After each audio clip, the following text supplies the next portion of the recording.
going? Good, how you doing? Good. So we got a report. Is this vehicle driving around, yelling at people, going the wrong way on a one-way. We're just trying to figure out what's going on. Okay, well I didn't call you guys, so Nope, you should didn't. probably go find them, talk to them. No, we had the person call saying you driving around. We're doing that. So Well, we're just trying obviously to I'm figure out what's parked, going on, man. so All right. So where did you come from initially?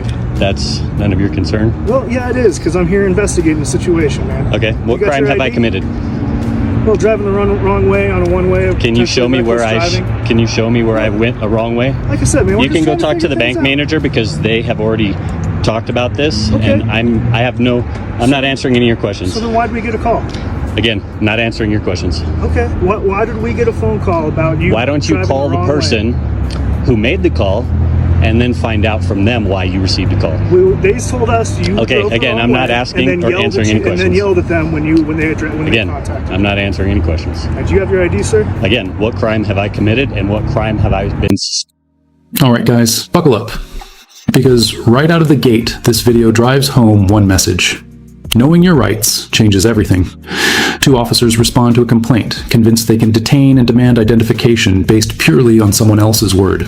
No direct observation, no physical evidence, just a phone call. The narrator sets the tone clearly. This is about understanding the limits of police authority. Before the confrontation even unfolds, we're reminded to speak up, stay engaged, and pay attention. Because what you're about to see isn't shouting or chaos, it's a calm citizen standing firm on constitutional ground. And when confidence in the law meets assumption and enforcement, sparks are guaranteed to fly. Suspected of committing in order to show you my ID. Reckless driving. Okay, can you prove that? Right now, we just have a word. Again, we're that's investigating. a word. That is not a crime. I It's am an not giving you my investigation. ID until you have shown me where I've committed a crime. Sir, can Again, I see your ID? No, you may not. All right. What's your name? Again, I'm not answering any You're questions. not going to answer any questions. Nope. All right. Can we have a conversation then of what No, happened? I told you I'm not answering any questions. Why? Go find the individual that made the call.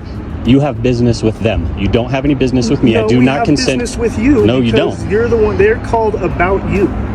So that means our business is also with you.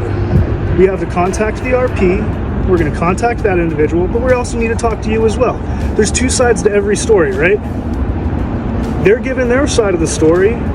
What's your side Again, of the story? go talk to the bank manager or the individuals within the bank or the individual that made the call. I have no business with you. We can hang out, but we're hanging out outside your car. Yep. That's the deal. Is that fair? I'll happily go talk to the bank managers and stuff, but you need to Am I stay being with my detained? car. At this time, yes. Okay, you have 2 minutes That's for not how this detainment. works. So, I'm off Again, the jail. I understand, and I'm not trying to be a pain, but I am not answering your questions because I do not consent to this, and I'm not the one that called you. You guys you need to go find who called you, and you need to have that issue with them. You don't have to be happy about. The officers approach casually, explaining they received a report about reckless driving and yelling. The man's response, direct and controlled. What crime have I committed? That question becomes the anchor of the entire encounter. Instead of arguing emotionally, he demands specifics. Where did it happen? What proof exists? The officers rely on a caller's accusation. He refuses to answer questions and declines to provide ID without lawful justification. That's when tension escalates. The officers insist they're investigating. He insists suspicion alone isn't enough. Back and forth it goes. Not with threats, but with legal boundaries being tested in real time. And here's the key. He never raises his voice. He raises the Constitution. What's going on. I understand that. But when we're investigating a crime, you do have to identify yourself. That is one of the few things that That's you do. only if I am convicted of a crime and or suspected, then you can arrest me, in which I'd you'll rather have a not do lawsuit. I'd rather not do that. One of the things that you are required to do when police are Again, investigating I'm not a giving crime, you my ID because I have not been convicted of a crime. You can't be convicted of a crime unless we know who we're talking to. Well, That's not how that works. again, I have not been convicted of a crime. You guys did not physically see it. There is no injured party, and that is unconstitutional. I'm not going to sit here and argue with you. Well, you're trying to get me to have a conversation with you, which isn't going to happen. You need to go have a conversation, again, with the individuals within the bank or the person who made the call. And that's what he's doing. Okay. So as long as we can sit out here, we don't That's have fine. to talk. Can I put my keys in my pocket? Absolutely. Okay. I put these documents through here.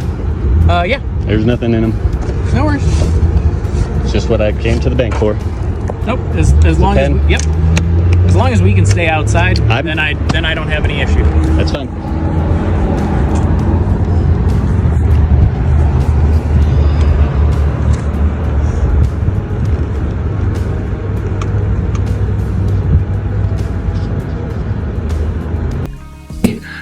Then comes the word detained.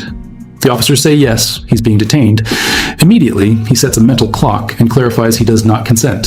He argues that identification is only required under specific lawful circumstances. The officers claim investigating a crime gives them authority. He counters that no crime was witnessed, no injured party is present, and no probable cause has been established. This becomes a battle over reasonable suspicion versus presumption of innocence. He asserts that detaining him without clear evidence flips the burden unfairly. It's sharp, it's uncomfortable, but it's disciplined. Every sentence he speaks is calculated around constitutional language. Conviction, suspicion, due process.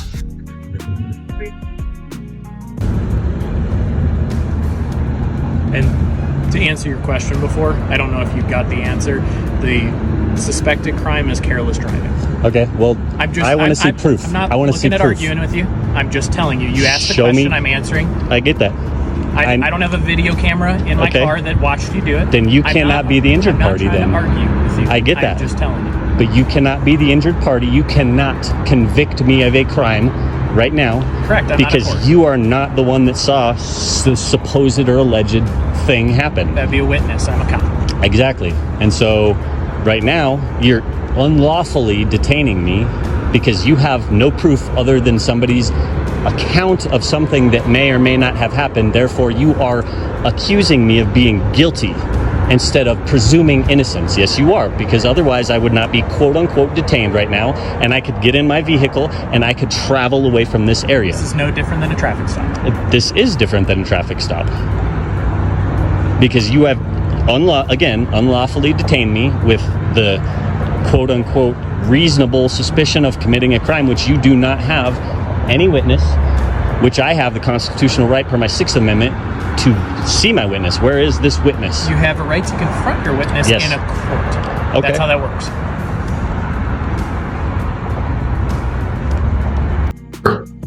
As the officers step away to verify the complaint, the debate shifts into deeper legal territory. The man challenges the idea that an accusation equals proof. He references his 6th Amendment right to confront witnesses, though the officer clarifies that applies in court. Still, his broader point stands. A claim without evidence should not equal restraint of liberty. When the officers return, they admit there's no video footage from the parking lot, just statements, conflicting accounts, no clear confirmation of reckless driving. The citizen remains steady, arguing that without proof, continued detention borders on unlawful restriction. He even labels it kidnapping, a dramatic word, but one meant to underline how seriously he views personal liberty. You good hanging out for a sec? Yeah. I'll be right back. If you want to hang for a second. All right, man. So here's where we're at with everything. We checked the bank manager. Fortunately, they don't have cameras in the parking lot. They said that you and another customer got into a little argument out here over driving stuff. Each one seemed to accuse the other one of driving poorly, driving too fast, whatever it may have been. Said you did admit to at one point driving down the wrong way of a one-way street. No, I didn't. Well, that's what the bank manager just told me. No. She said, I bet you she said that it looked as if I'm pulling into a parking lot. Show me Sir, where the I'm one way telling is. you exactly what she just told me. I want to see where the one way is. And where's the one way, and I want to see the video. They don't have videos. Okay, well then you cannot convict me of a crime. Can you let me talk? I'm being very polite and calm. And I'm being irritated because Yes, you you guys are. are preventing me. You guys are illegally detaining me right now. This is called kidnapping at the moment because you are not letting me travel from my It's area not. to continue with my life, liberty, and the pursuit of happiness. That is a violation of my constitutional We're rights. detaining you in the investigation of a possible crime, which Okay. we are legally Show me the allowed proof. to do. That's why it's called an investigation, sir. If you'll let me finish talking, we'll get you on your way. No, because you're bank- trying to identify me, and I haven't been convicted of a. Finally, the truth surfaces. The bank manager confirms there was a minor argument between drivers. Each accused the other. No one wants to press charges, no confirmed one-way violation, no supporting footage. just hearsay. And suddenly, the urgency evaporates. The officers declare the investigation complete and tell him he's free to go, just like that. After demands for ID, after claims of reckless driving, after formal detention, the foundation dissolves because it was never solid to begin with. And that's the turning point.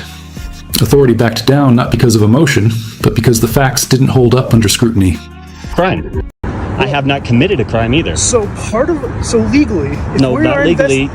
This sir, is not a stop and ID sir, state. This is not legally, a stop and ID if we state. are investigating a crime, you are legally required to identify yourself. No, I'm not. You are. I'm not going to push it though, okay? So I'm just going to tell you what the bank manager told me because you told me to go talk to the bank manager, right? I told you to go talk to the bank, yes. And what did they? And I told you to find the other individual that quote unquote made and this. another officer called and spoke with her. Okay. Okay? So let me talk. Continue. Is that Go ahead. fine? The bank manager told me that you admitted to driving on the wrong way on a one-way. You two got into a little argument in the parking lot. The other person doesn't want anything done right now. So we're done. Well, then am I free to go? Yes. Then have a good day. As the interaction ends, the narrator delivers the broader message. When enforcement relies on feelings instead of clear legal standards, rights are at risk. Whether you agree with the man's tone or not, one reality stands out. He understood the boundaries of police power and forced the situation to stay within them. No yelling, no physical resistance, just firm constitutional language and refusal to surrender rights without lawful cause. The officers ultimately disengaged because there was no case. And that's the lesson here. Knowledge shifts power. Stay calm, ask questions, demand clarity. And always remember, rights only protect you if you're willing to assert them.